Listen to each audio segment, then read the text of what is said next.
Depuis plus de 5 ans, ils l'ont cherché comme un trésor disparu.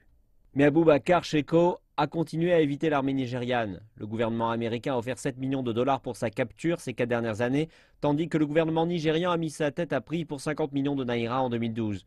En dépit de cela, Shekau reste invisible. Il y a eu plusieurs rapports indiquant qu'il serait mort, mais à chaque occasion, il a refait surface dans des vidéos sur Internet, brisant toute revendication et même raillant le gouvernement et la communauté internationale. Comment alors l'armée nigériane envisage d'accomplir la tâche de le capturer, mort ou vif?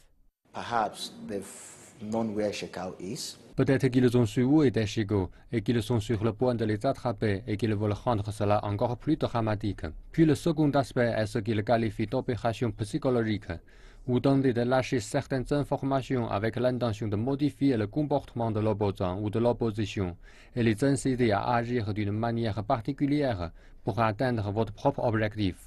Donc cela pourrait être perçu comme le fait qu'ils savent probablement que Shekau est quelque part et qu'ils veulent savoir où il se trouve, où il y a peut-être 2 ou 3 sites qu'ils souhaitent vérifier. Et malgré le fait qu'ils aient été affaiblis militairement et virtuellement expulsés de tous les territoires qu'ils contrôlaient autrefois, Abubakar Shekau et ses soldats de Boko Haram continuent de mener des attaques suicides dans la région du lac Tchad, en particulier au Nigeria et au Cameroun. Seyi Adetayo déclare que la clé pour combattre la secte serait de faire sortir le leader.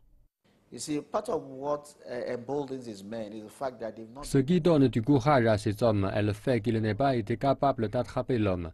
Donc chacun d'entre eux a l'espoir de devenir un Shekau un jour.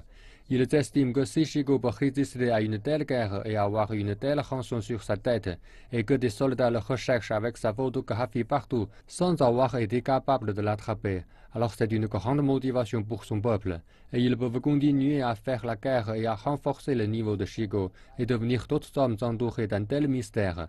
Donc ce qui est fait est important pour démystifier Shekau.